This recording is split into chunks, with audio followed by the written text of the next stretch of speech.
네, 뉴욕 증시 마감 상황 살펴보는 김선영의 In USA, SH 인베스트먼트 김선영 연구원과 미국 현지 연결해서 얘기를 들어보도록 하겠습니다. 연구원님 안녕하십니까? 예, 안녕하십니까. 김선영입니다. 네, 자 여러 가지 좀 경제 지표들이 좋지 못하면서 이런 부분들이 뉴욕 증시에 악영향을 미쳤던 것 같습니다. 3대 지수 모두 다 하락을 했다고요? 예, 그렇습니다. 오늘 뉴욕 증시 3대 지수 모두 소폭의 약세로 거래를 마쳤습니다.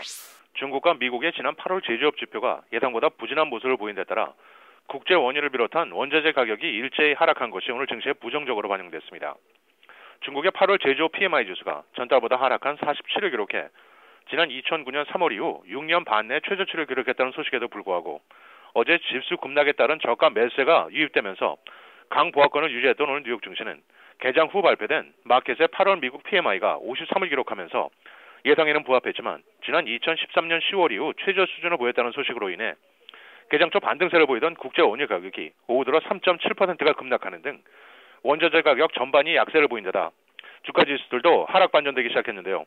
지난 주간 미국 내 원유 재고가 예상 밖의 감소세를 보였지만 휘발유 재고는 크게 늘어난 것이 원유 가격의 하락을 부추겼다는 분석입니다. 하지만 이와는 반대로 유럽 지역의 8월 제조업 지수는 52를 기록하면서 예상에 부합해 2년 연속 확장 국면을 지속했다는 소식과 함께 특히 프랑스의 제조업 지수가 호조를 보인 것이 유럽 증시의 상승세를 가져온 것이 오늘 뉴욕 증시의 추가 하락을 저지했습니다. 오늘이 유태인들의 중요한 명절인 용키퍼였던 관계로 거래량이 평소보다 크게 줄었던 가운데 주택건설, 항공사, 유틸리티, 담배, 신용카드 그리고 지방은행 등이 소폭 상승했던 반면 운송, 카지노, 반도체, 태양광 그리고 미디어 업종은 하락했고 오늘 10년 만기 국채금리는 어제보다 상승한 2.144%의 거래를 마쳤습니다. 네, 자 증시 마감 상황 살펴봤고요. 이제 이슈들도 좀 확인을 해보도록 하겠습니다. 미국 증권거래위원회가 뮤추얼 펀드와 ETF에 대한 어떤 규제 강화에 나섰다고요? 예, 그렇습니다. 미국 증권거래위원회 SEC가 뮤추얼 펀드와 성장지수 펀드, 즉 ETF의 투자 리스크를 최소화하기 위한 규제 강화에 나섭니다.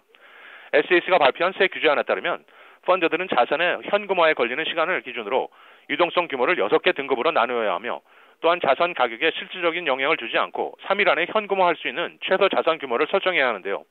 SEC는 시장에 극심한 혼란이 발생할 경우 뮤추얼 펀드와 ETF를 소유한 투자자들이 대규모로 자금 회수에 나서 펀드들의 급격한 자산 매각이 발생할 수 있다는 점을 우려하고 있으며 특히 현금화가 어려운 자산의 경우 시장이 불안정할 때 매각 기간이 더 오래 걸려 펀드 운영사들이 막대한 손실을 입을 위험성이 커진다는 판단을 하고 있는 것으로 전해지고 있습니다.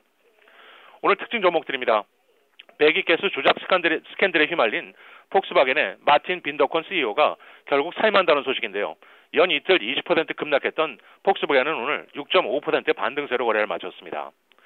증권사 번스틴이 투자 의견을 기존의 비중 축소해서 중립으로 상향 조정했다는 소식으로 반도체 업체 인텔이 0.3% 상승했으며 보험사 메틀라이프는 자사주 매입 규모를 10억 달러까지 늘리기로 했다고 공시하면서 0.7%의 상승세로 거래를 마쳤습니다. 부동산 신탁업체 바이오 리얼티는 회사 매각을 위한 협상을 벌이고 있다는 보도는 오늘 10%가 급등했는데요. 시장에서는 인수업체가 블랙스톤이 될 것으로 예상을 하고 있습니다. 식품업체 코네그라는 증권사 JP모간 체이스의 강력 매수 추천 리스트에 올랐다는 소식으로 0.3% 상승했고 마지막으로 군수업체 레이티오는 미국 국토안보부와 10억 달러 규모의 사이버 보안 관련 계약을 체결했다고 공시하면서 1% 상승하며 거래를 마쳤습니다. 네, 자 이렇게 이슈들 살펴봤고 저희가 이제 경제 지표의 일정들도 좀 체크를 해보도록 하겠습니다. 자 모기지 신청 건수가 전주 대비해서 좀 증가하는 모습을 보여줬는데 리파이낸싱도 증가를 했고 이 주택 구입용으로도 좀 증가하는 모습을 보여줬습니다. 전체적으로 좀 큰 폭으로 올랐네요. 예, 그렇습니다. 모기지은행협회 MBA에 따르면 지난주 미국 내 모기지 신청 건수가 이 전주 대비 13.9%가 증가한 것으로 집계됐습니다. 항목별로는 기존 대출의 재용자를 위한 리파이낸싱이 17.7%가 크게 늘었고 주택 구입용 신청은 9.1%가 크게 증가해 지난 6월 이후 최고치를 기록했으며 지난 주간 30년 고정 모기지 금리 평균은 이전 주와 동일한 4.09%를 기록했고 15년 고정 금리는 이전 주보다 소폭 하락한 3.31%를 나타내고 있습니다. 마지막으로 내일은 8월 신규 주택 판매를 시작으로 주간 실업수당 청구 건수, 8월 내구재 주문 등의 경제 지표와 함께 나이키, KB홈, 엑센추어, 스콜라스틱, 그리고 베스앤비욘드 등이 지난 분기 실적을 내놓을 예정입니다. 네, 알겠습니다. 오늘도 좋은 말씀 고맙습니다. 예, 고맙습니다. 네.